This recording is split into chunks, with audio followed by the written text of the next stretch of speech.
Hello साथियों, स्वागत करता हूं आपका आपके अपने YouTube channel aspirant online hub पर। इससे पिछली वाली क्लास में हम सब ने सिलेबस का डिस्कशन कर लिया था UP triple S C PET 2022 के लिए। और प्रारंभिक अंकगणित जो कि 5 नंबर का आएगा और 20 नंबर के जो हैं वो बार ग्राफ और टेबल ग्राफ की बात उसमें की गई है, टेबल चार्ट की बात उसमें की गई है। तो आज हम स्टार्ट करते हैं अपना पहला चैप्टर, जो कि हमारा पहला चैप्टर था पूर्ण संख्याएं, भिन्न और दशमलव। आज हम इसी चैप्टर को स्टार्ट करते हुए यहाँ पर देखते हैं कि क्या क्या हम पूर्ण संख्याएं,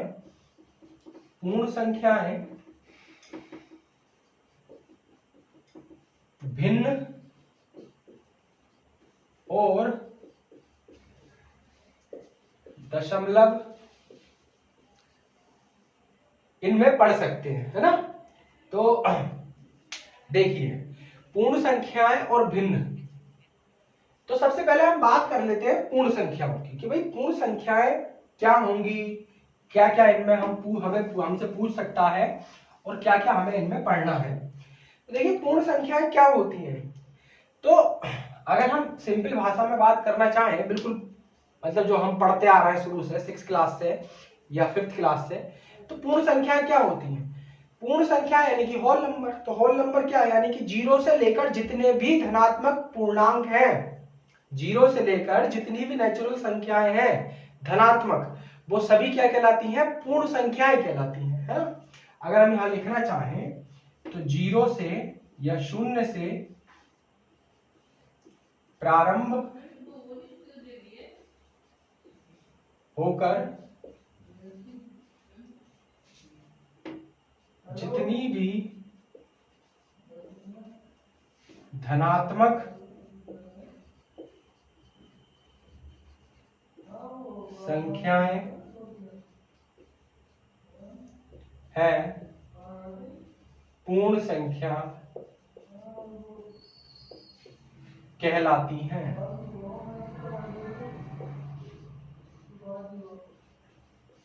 ठीक, ये हमने पढ़ लिया कि 0 से प्रारंभ होकर जितनी भी प्राकृतिक संख्याएं हैं वो सभी क्या कहलाती हैं, पूर्ण संख्याएं कहलाती हैं। अच्छा, तो यहां लिख सकते हैं 0, 1, 2, 3, जितनी भी प्राकृतिक संख्याएं हैं वो सभी क्या कहलाती हैं, पूर्ण संख्याएं कहलाती हैं, सभी होल नंबर कहलाती हैं। ठीक, इतनी बात हमें पता चल गई। अच्छा, अब आगे इसमें हम क्या क्या देखो पढ़ सकते। देखो, सबसे पहले संख्याएं की अगर बात करें तो पूर्ण संख्याओं में हम क्या क्या पढ़ सकते हैं। देखो, पूर्ण संख्याओं में भी अगर हम देखें यहाँ पर तो सम संख्या, ठीक, सम संख्या, सम के बाद क्या आ जाएंगी, विषम, विषम के बाद क्या आ जाएंगी, भाज्य, और उसके बाद क्या आ जाएंगी, अभाज्य,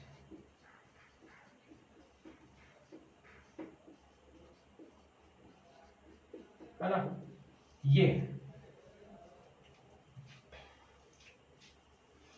अभाज्य संख्याएं, ये सभी। अब हम थोड़ा थोड़ा इनके बारे में जान लेते हैं। तो जब हम इनके बारे में जान लेंगे तो हमें ये पता चल जाएगा कि भाई पूर्ण संख्याएं, जो संख्याएं हैं वो असल में होती क्या है। ये आपने सबने पढ़ रखा है, ये कोई नई बात नहीं है, सबने जो भी तैयारी करेगा उसको ये चीजें पता होंगी, है ना।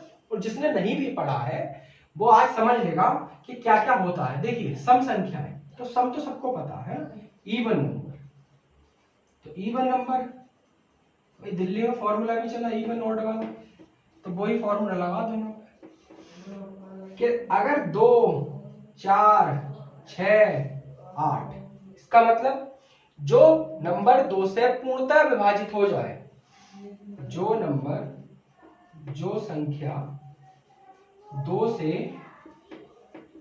कट जाए, सिंपल भाषा में, है ना, जो संख्या 2 से कट जाए वही क्या, सम संख्या, है ना। अब विषम, अगर हम विषम की बात करें तो क्या हो सकता है, जो संख्या 2 से पूर्णतः विभाजित ना हो, है ना। जो संख्या 2 से पूर्णतया विभाजित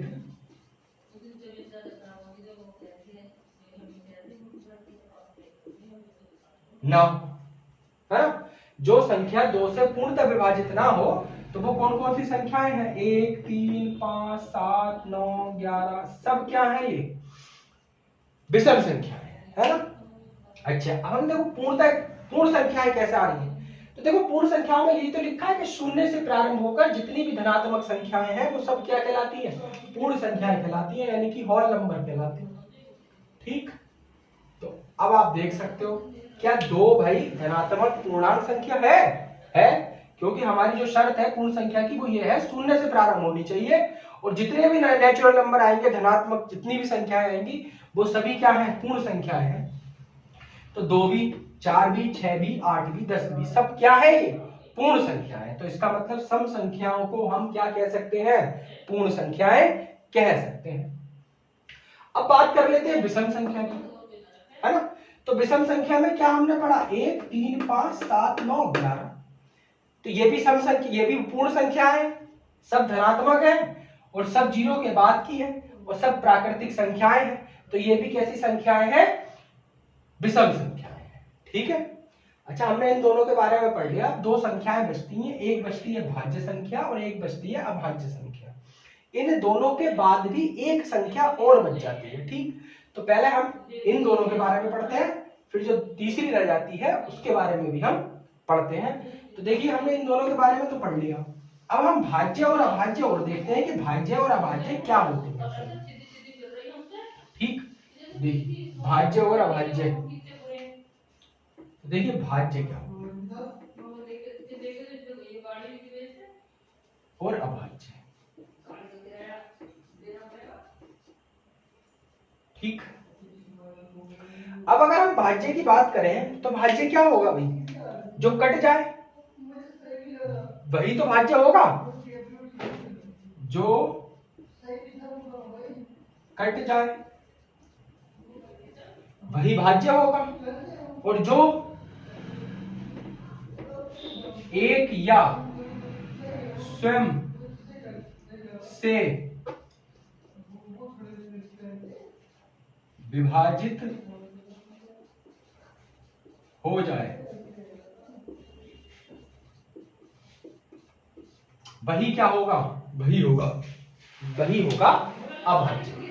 तो भाज्य जो कट जाए वो भाज्य, जो एक या स्वयं से विभाजित हो जाए वो क्या होगा? अभाज्य। अब देखिए भाज्य संख्याएं जो कट जाए, है ना। तो आप खुद सोचो कि क्या भाई 2 किसी से कटेगा तो किससे कटेगा? सिर्फ 2 से, और किसी से तो नहीं कटेगा।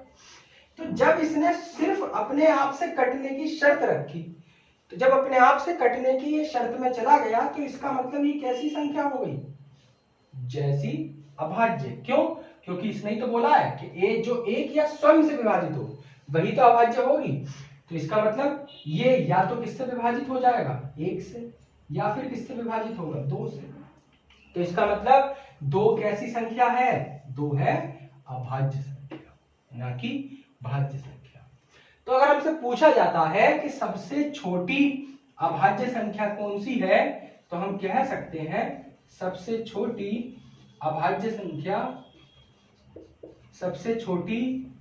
संख्या वो क्या है? 2। सबसे छोटी अभाज्य संख्या क्या है? 2, है ना। ठीक, अब भाज्य कौन सी होगी? तो देखो भाज्य कहाँ आएगी? क्या 3 किसी और से कटेगा? नहीं कटेगा। जब किसी और से कटेगा ही नहीं और अपने आप से या 1 से कटेगा तो इसका मतलब ये कैसी संख्या हो गई? भाज्य नहीं अभाज्य हो गई। 4 किसी और से कटेगा? किससे कटेगा? 2 से। तो 2 दूनी 4, इसका मतलब 4 जो है वो कैसी संख्या है? भाज्य। तो अब यहां पर हमें यह भी पता चला कि जो सबसे छोटी भाज्य संख्या निकल के आई वो कौन सी निकल के आई? 4 निकल के आई। कौन सी? 4। तो सबसे छोटी भाज्य संख्या क्या है?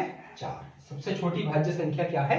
4। ठीक, तो अब इसके बाद क्या 5 होगी? नहीं होगी। क्यों नहीं होगी?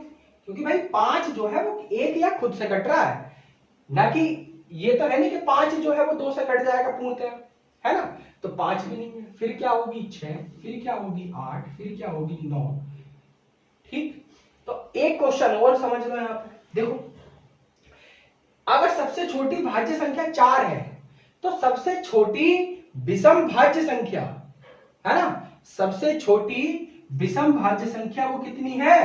वो आई 9। तो यहां पे ये भी लिख सकते हैं, सबसे छोटी विषम भाज्य संख्या 9 है। ठीक, तो यहां पर हमें 2-3 बात क्लियर हुई। अगर ऐसा कोई क्वेश्चन 1 नंबर में अगर हमें फंसता भी है, सबसे छोटी भाज्य संख्या, वैसे फंसेगा नहीं क्योंकि ये ऐसा नॉर्मल क्वेश्चन है जो सभी कर देंगे, सभी फेल देंगे। लेकिन हाँ, ये जरूर हो सकता है कि सबसे छोटी विषम भाज्य संख्या वो कौन सी है? वो है 9। ठीक है, आइए आगे बढ़ते हैं।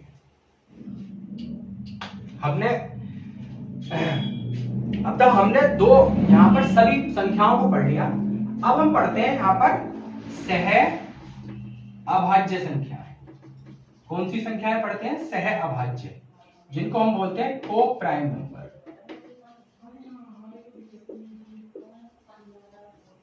ठीक, देखिए को प्राइम नंबर, पहली बात तो को प्राइम नंबर कभी भी अकेला नहीं होगा, है ना, उसके साथ एक पेयर दिया होगा। हमसे ये पूछेगा क्या 5, 7 को प्राइम नंबर है, सहअभाज्य संख्या है, 8, 10 सहअभाज्य संख्या है, 9, 11 सहअभाज्य संख्या है, 12, 13 सहअभाज्य संख्या है।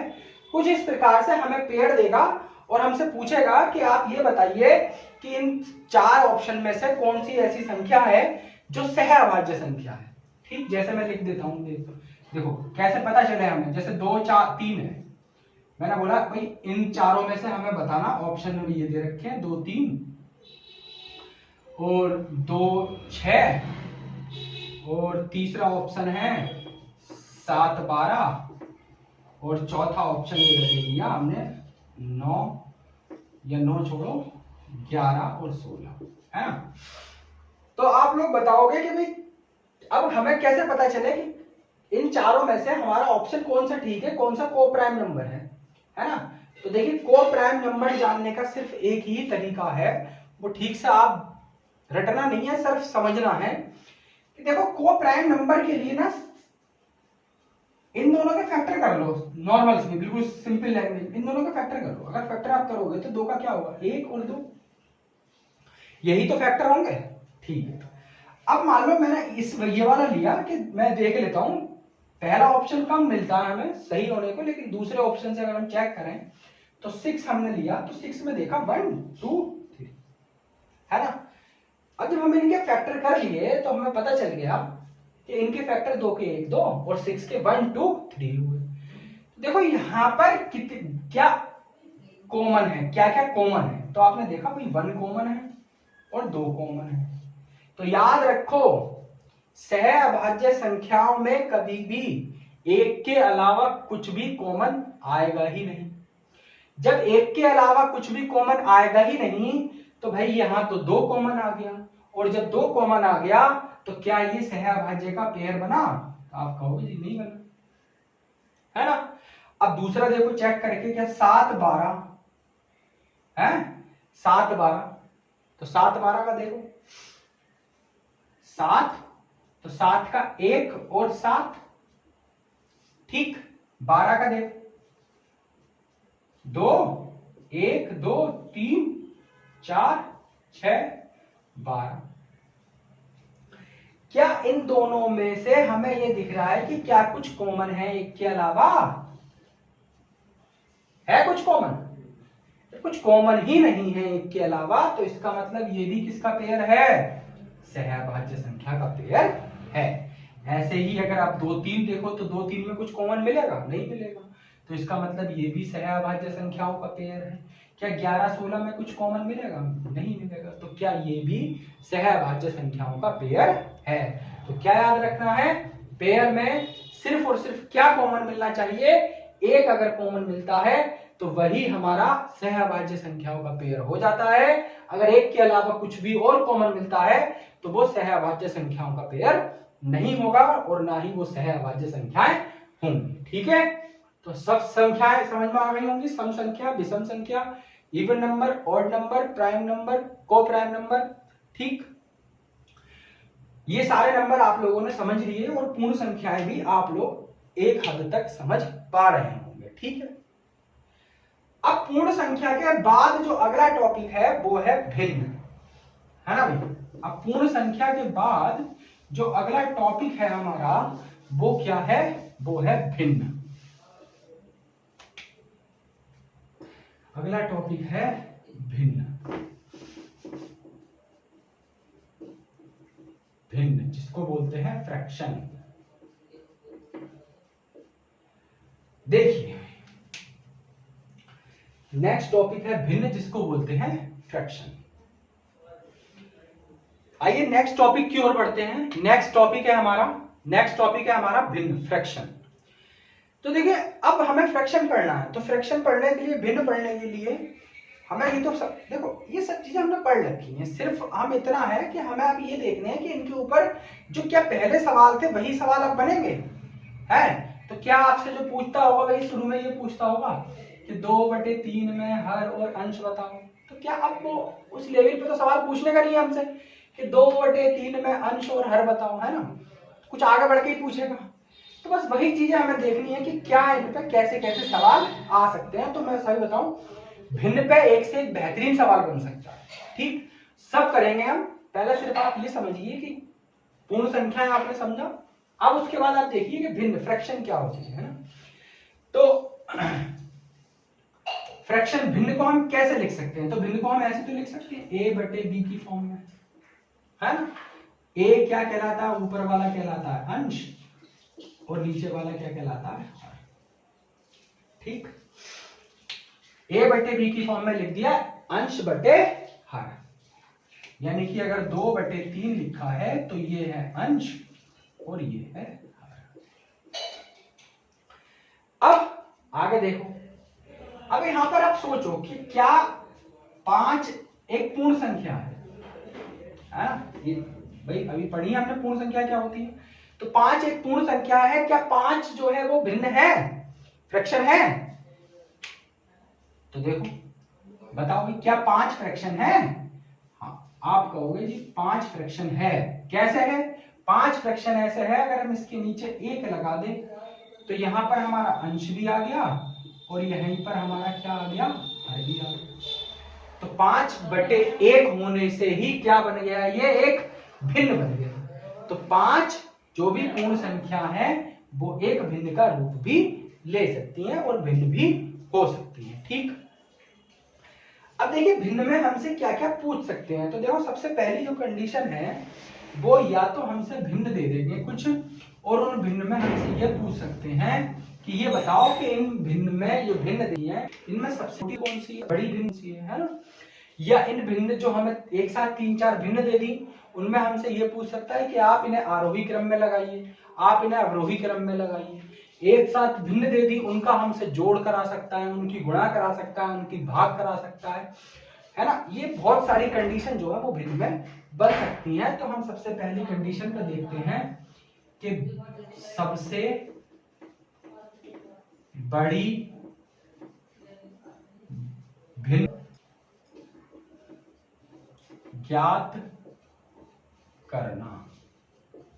ठीक, यहां पर हम देख सकते हैं कि सबसे बड़ी भिन्न ज्ञात करना कैसे करेंगे भाई। सबसे बड़ी भिन्न देखो, मान लो हमें यहां पर दे दिया 2/3 और दे दिया 4/5 और दे दिया 7/8 और दे दिया 9/10।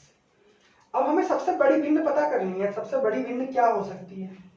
ठीक, देखो सबसे बड़ी भिन्न पता करने के लिए 2-3 कंडीशन देखो यहां पर कैसे पता करें। तो सबसे पहले देखो, इससे करो इसकी गुणा, 5 से 2 की गुणा करो। देखो यहां पर हमें 2 भिन्न देखनी है कि इन दोनों में जो बड़ी, फिर हम उसकी कंपेयर अगली से करेंगे। अगर उन दोनों में जो बड़ी फिर उसकी कंपेयर अगली से करेंगे, उन दोनों में जो बड़ी वो सबसे बड़ी। तो देखो 5 दूनी 10, तो क्या आया यहां पर 10, 3 चौक 12, क्या आया 12। तो खुद ही बताओ 10 में और 12 में कौन सी संख्या बड़ी, 12 ही तो बड़ी। तो ये वाली भिन्न बड़ी कि ये वाली भिन्न बड़ी, तो आप कहेंगे कि 4/5 बड़ी, क्योंकि उसमें 12 आ गया, यहां 10 ही आ रहा था। अब इसको छोड़ दो 2 मिनट के लिए कि यहां पे कुछ था। अब इसको पकड़ लो 4/5 और 7/8 को। तो जब 4/5 और 7/8 को देखोगे तो 5 सत्ते कितने होते हैं 35, और 4 अट्ठे कितने होते हैं 32। तो बताओ इन दोनों में कौन सी बड़ी,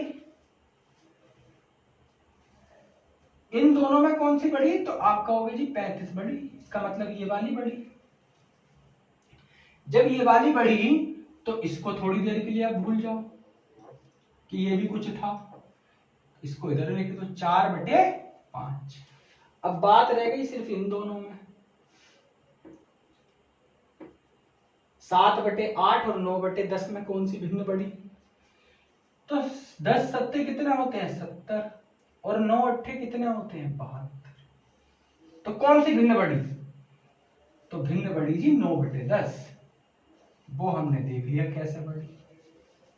सबसे पहले इन दोनों की कंपेयर करी, इसमें ये बड़ी आई, फिर इन दोनों की कंपेयर करी, इसमें ये बड़ी आई, फिर इन दोनों की कंपेयर करी, तो सबसे बड़ी जो भिन्न निकल के आई हमारी वो कितनी निकल के आई 72। 72 की भिन्न कौन सी बन रही थी 9/10। तो सबसे बड़ी भिन्न कौन सी होगी 9/10।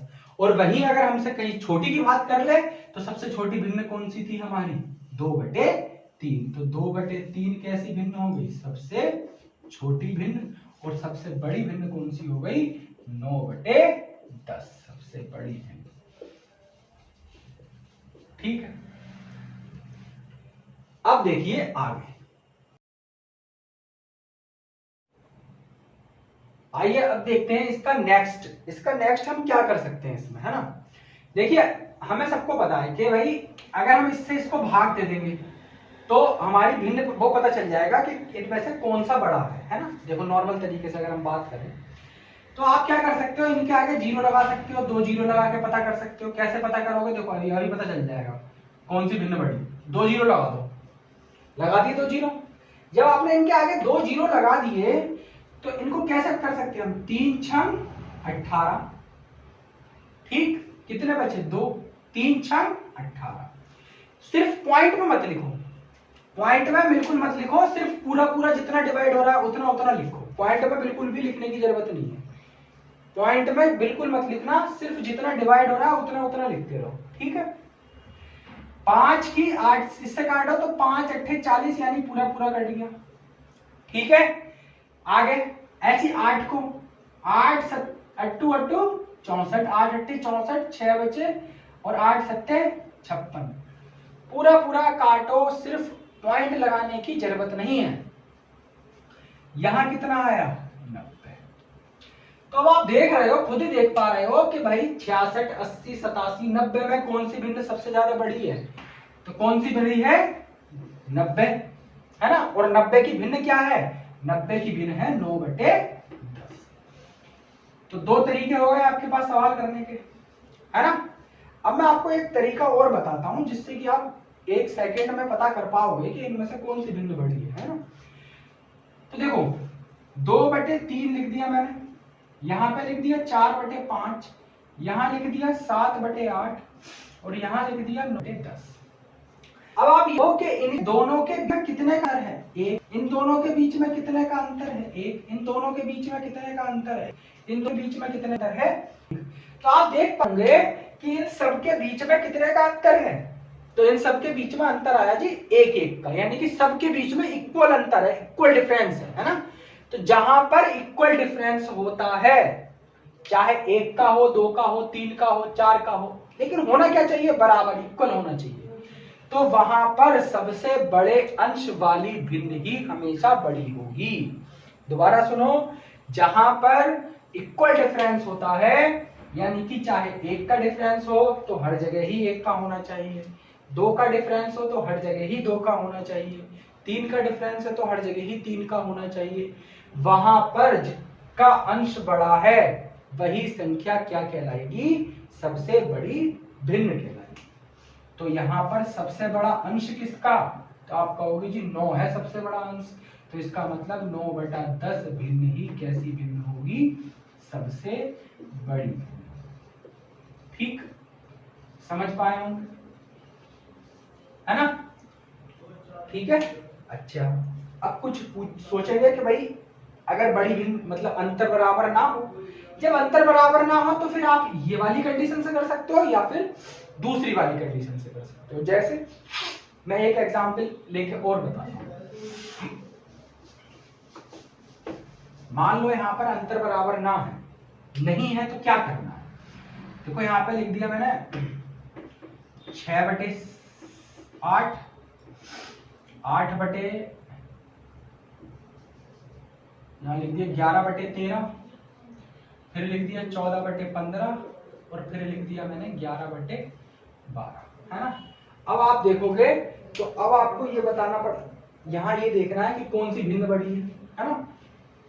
तो कौन सी भिन्न बड़ी पता लगाने के लिए मैंने बताया कि सबसे पहले देखो डिफरेंस, कि इन सब में क्या इक्वल डिफरेंस है। देखो हमने यहां देखा कितने का डिफरेंस, 2 का, यहां देखा कितने का डिफरेंस, 2 का। तो देखो अब आपको यहां पर कितने का डिफरेंस, 1 का, यहां पर कितने का डिफरेंस, 1 का, है ना? तो इतनी बात तो पता चली गई होगी कि भाई अगर इन दोनों की कंपेयर करो, 2 भिन्न है, 2 भिन्न की कंपेयर करने पर हमें यह पता चल रहा है कि दोनों में डिफरेंस समान है। तो समान है तो इसका मतलब जब बताया कि डिफरेंस समान होना चाहिए, और जहां डिफरेंस समान है इसका मतलब जो अंश बड़ा वही भिन्न बड़ी। तो इसका मतलब इन दोनों में से कौन सी भिन्न बड़ी, तो आप कहोगे जी 11/13 बड़ी, है ना? जिसका अंश बड़ा वो भिन्न बड़ी। अच्छा, अब आप अगर इन दोनों की बात कर लो तो इन दोनों में देखो कौन सी भिन्न बड़ी है, कौन सी बड़ी है, अरे भैया जिसका अंश बड़ा, डिफरेंस समान है, जिसका अंश बड़ा वो भिन्न बड़ी, यही तो बात है, जिसका अंश बड़ा वो भिन्न भी बड़ी।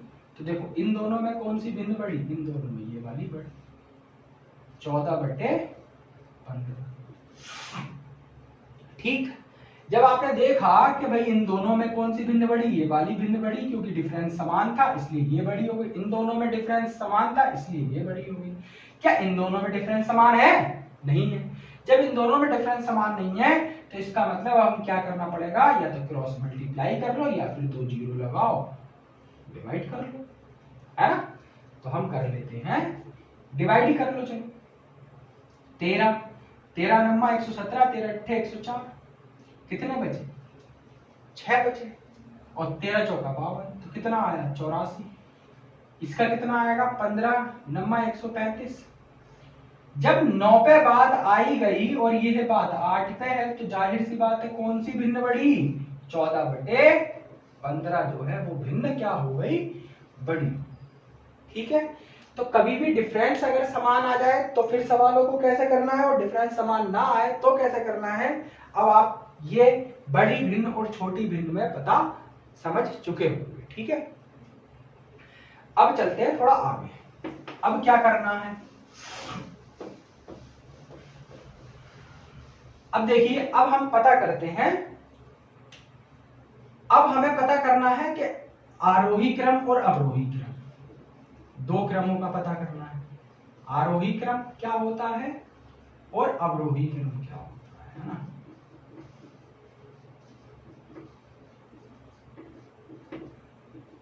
देखिए, आरोही क्रम और अवरोही क्रम, अगर सवाल चलें, बिना का सवाल लेके चलें, जिसको आरोही क्रम नहीं पता और जिसको अवरोही क्रम नहीं पता, तो देखो इनको इंग्लिश में कहते हैं असेंडिंग ऑर्डर,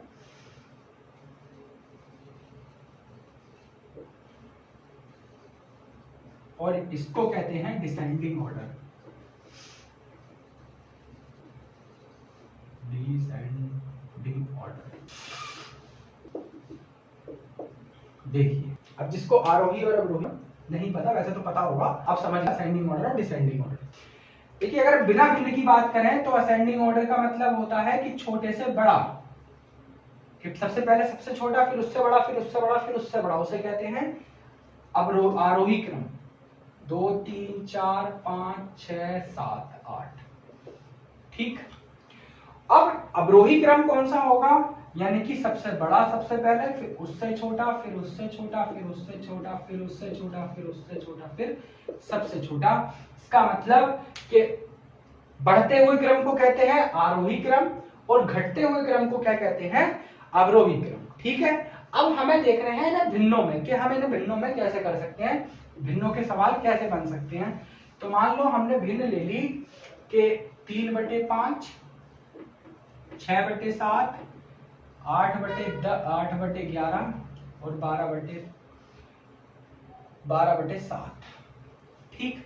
अब हमें ये बताना है, यही भिन्न हमने दोनों के लिए यही भिन्न है ना। अब हमें सिर्फ इतना बताना है कि कैसे हमें असेंडिंग ऑर्डर में निकालना है और कैसे हमें डिसेंडिंग ऑर्डर में निकालना है। तो सबसे पहले हमें ये देखना पड़ेगा ना कि सबसे बड़ी भिन्न कौन सी है, तभी तो हम पता लगा पाएंगे कि असेंडिंग और डिसेंडिंग ऑर्डर क्या होते हैं।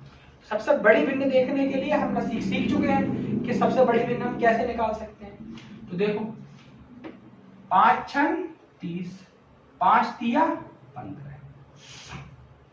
हमें पता चला कि इन दोनों में जो बड़ी भिन्न है वो 6/7 है ना। चलो अब आगे बढ़ते हैं, फिर इससे इसकी कंपेयर करो तो 11 6 66, 8 7 56।